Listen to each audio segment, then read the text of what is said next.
J'ai passé plus de 9 heures à analyser la stratégie marketing des Secrets de Loli, que ce soit en publicité, en site internet ou même leur LTV. C'est le genre d'analyse que tu trouveras nulle part ailleurs. D'ailleurs, il paraît que la fondatrice a revendu il n'y a pas longtemps pour plus de 200 millions d'euros. Donc commençons de suite. On va regarder comment les Secrets de Loli ont atteint une croissance de 50 millions d'euros par an.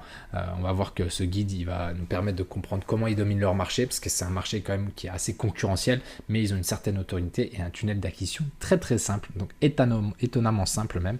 Donc on va voir un petit peu ce que ça donne. Le but de ce guide, c'est vraiment de vous permettre de comprendre comment ils ont combiné à la fois un volume de publicité qui est faible, un système de test créatif qui est basé sur les routines, un diagnostic pour obtenir la routine adaptée à la problématique de chacun. Et donc toutes les images que je vous diffuserai, en tout cas dans ce document, c'est des images qui ont été diffusées pendant plusieurs centaines de jours, donc des publicités potentiellement winner. Donc on va voir comment structurer une acquisition qui scale sans un gros volume de créa, comment transformer une marque en machine de performance rentable, et enfin comment répliquer cette approche pour construire une croissance prévisible. Dans un premier temps, on va voir donc leur positionnement marketing.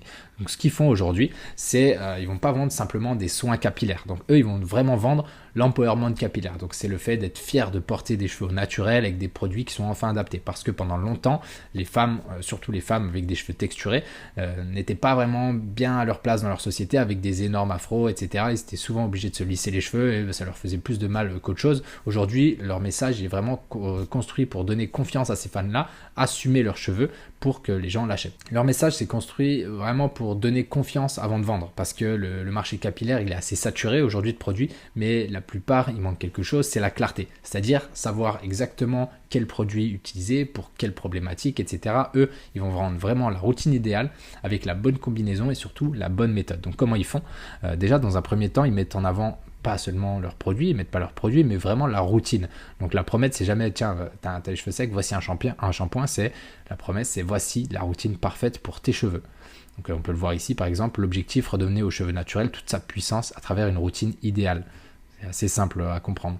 Là, on voit un positionnement ultra ciblé sur le cheveu texturé. Ils ont dominé une niche qui était souvent, en tout cas pendant longtemps, pas très bien servie, parce que les cheveux texturés n'étaient pas vraiment mis en avant et les gens devaient utiliser des produits pour cheveux plus lisses. Même les cheveux texturés utilisaient des shampoings, on va dire, normaux et classiques, qui ne leur convenaient pas forcément.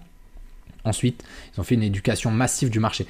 C'est-à-dire que pour les personnes qui ne savent pas comment prendre soin de leurs cheveux, ils proposent un diagnostic qui est gratuit et très rapide à faire, qui permet de trouver la routine idéale et la plus adaptée aux besoins de la personne. Donc voilà, leur diagnostic, il va permettre de dire, ok, j'ai telle problématique, tel type de cheveux, etc. Ils vont dire, ok, alors la routine idéale pour toi, c'est ça. Voici les étapes d'utilisation et c'est très très simple. Ensuite, ils vont simplifier les décisions complexes, c'est-à-dire ils se positionnent vraiment comme les experts sur le cheveu texturé en spécialité, quoi, et ils permettent de trouver la routine idéale. Ça devient un jeu d'enfant. Donc là, ils utilisent des avis aussi. Donc vous le dites mieux que nous. Il est top. Merci pour le produit. J'adore. Je fais que tout. Le fait que tout soit un tout en un. Moi qui ai plusieurs textures sur mes cheveux, je trouve que ça fait très bien son travail. Donc tu vois, c'est quand même assez intéressant. J'ai eu le duo cheveux crépus, c'est magique sur mes cheveux, voilà. Il montre que ça fonctionne et que les gens aiment le produit. Donc comment tu appliques cette strat et ça à ton business ? Tu vas identifier la confusion principale sur ton marché. Tu vas vendre ensuite une solution complète, pas juste un produit unique, quoi. Éduquer avant de vendre, comme un médecin pourrait le faire. Quand tu vas voir ton médecin, tu es là, tu dis, voilà, j'ai tel problème, il va te poser 50 questions. Ok, pourquoi ? Depuis combien de temps ? Qu'est-ce qui s'est passé ? Etc. Il va te dire, ok.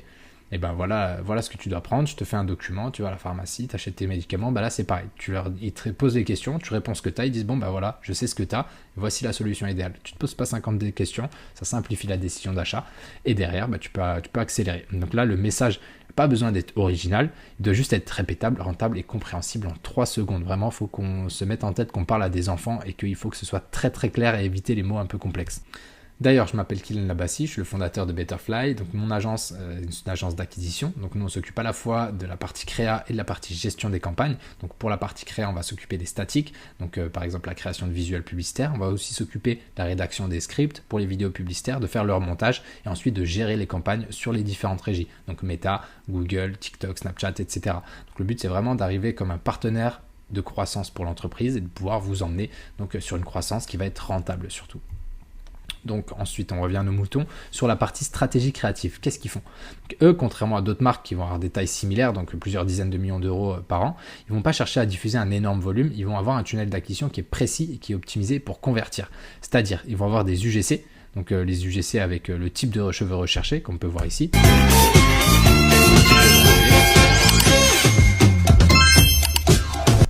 Alors, routine cheveux ondulés, donc toutes les personnes qui ont des cheveux ondulés, voilà, ils vont se reconnaître dedans. Ici, on va mettre en avant le diagnostic. Les filles, je viens de découvrir un truc de fou. Je viens de tester le diagnostic capillaire sur le site des Secrets de Loli et franchement, c'est hyper simple. En gros, il faut répondre à des questions sur l'état de nos cheveux, leur texture, etc. Genre vraiment, ça prend... Voilà, ça prend 2 secondes.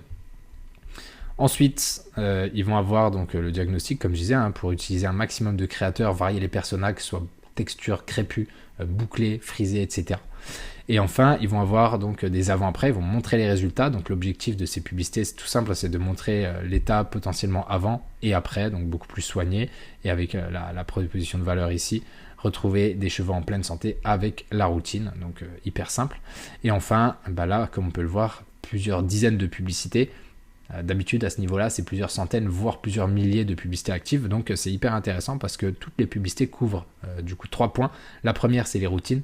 Quasiment toutes les ads, c'est des routines. Les autres, c'est un diagnostic. Et parfois, il y a un petit peu de nouveauté qui sort. Ça, c'est pour le retargeting, pour les clients actuels, leur dire, voilà, il y a un nouveau produit, si vous voulez l'essayer. C'est de la vente facile parce que c'est toujours plus dur de convaincre un nouveau client plutôt que de convaincre un client actuel qu'il y a un nouveau produit. Enfin, s'il est satisfait. Donc comment tu appliques ça à ton business? Tu testes moins de publicité, mais tu optimises ton funnel de vente, ça c'est hyper important. Tu vends le résultat, pas juste le produit. Tu guides l'utilisateur dans l'expérience, donc avec le diagnostic. S'il ne sait pas comment faire, si c'est pas utilisé, il ne sait pas où on en est, tu fais un diagnostic pour pouvoir l'orienter, dire que tu as compris son problème et voilà la solution la plus adaptée pour lui. Et enfin, tu ne cherches pas la pub parfaite tant que ton produit n'est pas clair. C'est-à-dire que là, le but, c'est pas de faire la publicité la plus parfaite, etc. Ça va vraiment être de faire des publicités qui vendent un message simple et qui emmènent sur ton site. Donc c'est tout. Et enfin, sache que c'est pas le message qui sature, c'est toujours le format ou le visage. Donc n'hésite pas à utiliser le même message encore et encore et encore, mais avec des visages ou des concepts de différentes publicités. Donc c'est hyper important ça. L'autorité à la réassurance. Donc ce que font les Secrets de Loli, ils vont pas être perçus comme une simple DNVB. Eux, c'est devenu vraiment omniprésent en retail, c'est partout sur les réseaux. En plus, la fondatrice incarne la marque, elle est assez reconnue. Maintenant, elle passe dans les émissions comme QVMA, et donc elle est assez reconnue, comme on peut le voir ici. Donc la fondatrice Kelly Massol, les médias vont renforcer sa crédibilité, ça rassure immédiatement. En plus, il y a une grosse visibilité avec l'émission dans laquelle elle participe. Ensuite, ils ont une distribution omnicanal, ça aussi ça rassure, donc ils ont du retail, plus de l'e-commerce, plus les réseaux. Donc, en vrai, la marque elle est partout et c'est de la preuve sociale massive, on les trouve chez Sephora, on les trouve partout. Et enfin, ils sont leaders de sa niche, c'est-à-dire que c'est devenu la référence des cheveux texturés. Ils ont une légitimité qui est évidente pour leur cible. Tous ceux qui ont, enfin pas tous, mais la plupart des personnes qui ont des cheveux texturés, si on leur parle de cette marque, ils connaissent. Et potentiellement, ils ont envie soit d'essayer, soit ils l'ont déjà fait d'ailleurs. Donc comment tu appliques ça à ton business? Tu incarnes ta marque via une figure visible, donc ça peut être le fondateur ou des experts qui vont représenter ta marque. Ensuite, multiplie les points de présence, donc retail, presse, réseaux sociaux, il faut être partout, tout le temps. Plus facile à dire qu'à faire, je sais. Et ensuite, t'encourages et t'amplifies la preuve sociale via tes clients, les retours que tu as, faire des témoignages, etc., des émissions, pour que les personnes comprennent que tes produits sont impeccables, ça fonctionne et que du coup, ils peuvent y aller, il n'y a pas de risque. Donc là, l'autorité, elle ne sert pas vraiment à convaincre, elle sert surtout à supprimer le risque perçu du produit. Parce qu'on se dit, quelqu'un d'aussi visible, etc., ne peut pas proposer de la merde, parce que sinon, ça ne vendrait pas.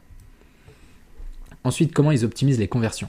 Le site, il est assez simple, comme je disais tout à l'heure, il propose que des routines. Donc, on sait de suite pour quel type de cheveux c'est fait, on a juste de la réassurance et une offre irrésistible grâce à une petite réduction. Donc, comment ils font? Là, lorsqu'on arrive sur la page d'accueil, on voit directement, donc dans le haut de la page, les valeurs avec la marque numéro 1 ici, des cheveux texturés en France. Donc, directement, ils posent les faits. Donc, c'est nous la première marque sur le cheveu texturé en France. Ensuite, on voit une routine, encore une fois, comme d'habitude, on la voit en gros, c'est que à base de routine. Quand on descend, on voit dans vos coups de cœur encore les routines. Cheveux bouclés, ondulés, frisés. Donc là, ils divisent par type de cheveux. Donc normal, il faut que chaque produit parle à chaque persona. Donc ça permet de voir les prix. En plus, ils sont uniformes pour plus de simplicité. On se dit pas, bon, peut-être que la routine ondulée, elle est moins chère, donc je vais la prendre parce que bouclé, ondulé, c'est pareil, mais bon, j'ai envie de... Voilà. Non. Là, c'est tout au même prix, c'est beaucoup plus simple de choisir. Là, on veut juste choisir ceux qui sont adaptés à nos cheveux. Et en plus, on voit le nombre d'avis directement avec 500 ici, 590 ici, donc ça rassure. Enfin, lorsqu'on descend, qu'on n'est pas satisfait ou pas assez rassuré, on voit des avant-après. Donc pour les plus sceptiques, quand on arrive au deuxième scroll, on va arriver donc sur les types de cheveux. Donc là, le choix, ça devient une évidence. Quand on se reconnaît dans les cheveux, si on ne sait pas si nos cheveux ils sont plutôt ondulés ou bouclés, on voit qu'ici on parle de cheveux bouclés, ici on parle de cheveux ondulés. Bon là, la personne qui avait ces cheveux-là, qui pensait que c'était du bouclé, non, en fait c'est du ondulé, donc ils cliquent dessus, et pareil, ils arrivent sur la routine bouclée. Et donc si on clique dessus, voilà, vous avez compris quoi. Et du coup, ça permet de diminuer le bruit, donc ça veut dire, parfois on met trop de texte pour essayer de rassurer, mais du coup les gens se posent plein de questions, et donc ça finit par brouiller le message, et ils savent pas trop si effectivement c'est fait pour eux. Ici, on peut voir ici, le texte est très très simple. On dit pour qui c'est, cheveux bouclés, point. Les bénéfices, une routine qui définit et prend soin de vos boucles. C'est hyper simple, mais c'est facile à comprendre. Donc on sait exactement à qui on s'adresse et pourquoi le produit est bien. Donc comment tu répliques ça ? Tu montres que tu es en place sur ta niche, tu montres les bundles plutôt que les produits unitaires, très important de créer ce genre de routine, de rituel. Ajoute de la réassurance avec des preuves visuelles, donc les avant-après c'est hyper puissant, et tu simplifies ton message pour éviter que les gens se posent des questions. Et voilà, comme on disait tout à l'heure, une bonne page ça va pas répondre à toutes les questions, c'est surtout qu'on va empêcher les mauvaises questions d'apparaître. Et ça, moins on a de texte, moins on pose de questions. Enfin, moins on va avoir de texte complexe, moins on va éviter que les gens se posent des questions sur des choses qu'ils n'ont pas compris, puisqu'on les a même pas énoncées. Donc voilà. Sur la partie, donc comment est-ce que tu répliques leur système au global ? Ce que tu dois faire, c'est transformer ton acquisition en ligne actuelle en un système qui va être structuré, scalable et surtout rentable.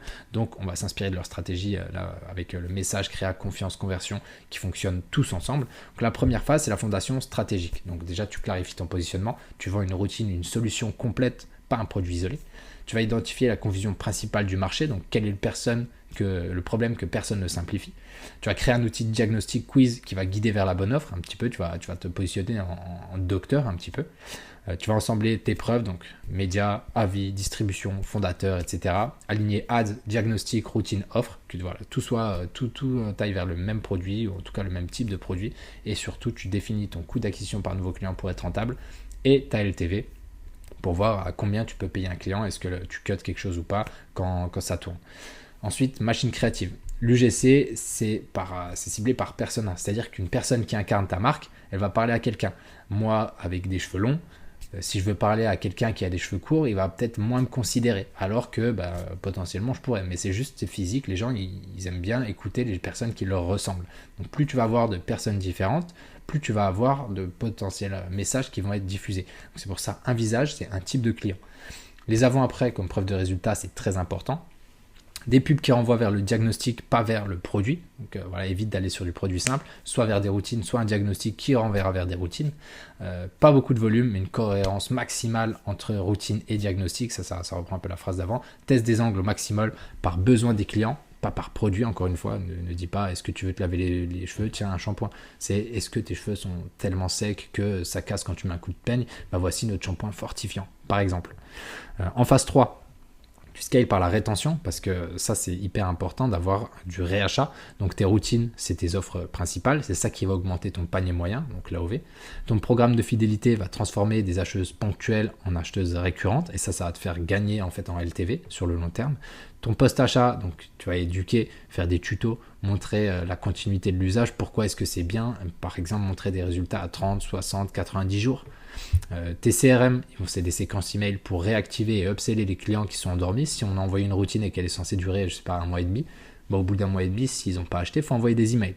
Au bout de 2 mois, il faut envoyer des réductions pour profiter d'une offre spéciale aujourd'hui pour qu'ils en profitent pour acheter. Voilà. Et ensuite, tu utilises la distribution physique comme levier de crédibilité et de volume aussi, parce que du coup, ça permet d'être accessible encore aux plus sceptiques, ceux qui n'ont pas encore trop confiance en Internet, quoi. Et en phase 4, donc ça c'est toute l'année, tu optimises, tu renouvelles les UGC, tes avant-après, t'améliores ton diagnostic pour qu'il soit de plus en plus efficace dans le taux de conversion et ton parcours, quoi. T'optimises le churn, l'AOV et la LTV, donc t'optimises ceux qui se désabonnent, ton panier moyen et ta valeur client, et tu développes ta notoriété de toi, de ta marque, mais aussi du fondateur, parce que ça va être un véritable actif pour toi sur le long terme. Enfin, tu standardises tout ça et ça va te permettre de scaler de manière rentable. Et si c'est trop compliqué pour toi, écoute, prends rendez-vous avec moi. Je serai ravi de t'expliquer comment on fait pour appliquer ce genre de stratégie aux marques qu'on accompagne. On accompagne Youch, Sorali, Le Chemiseur, 360 et plein d'autres. Et je serai ravi de pouvoir t'expliquer potentiellement comment on peut faire avec toi. Et merci d'avoir écouté. Je te dis bonne journée et si tu as des questions, n'hésite pas en commentaire. À bientôt. Bye.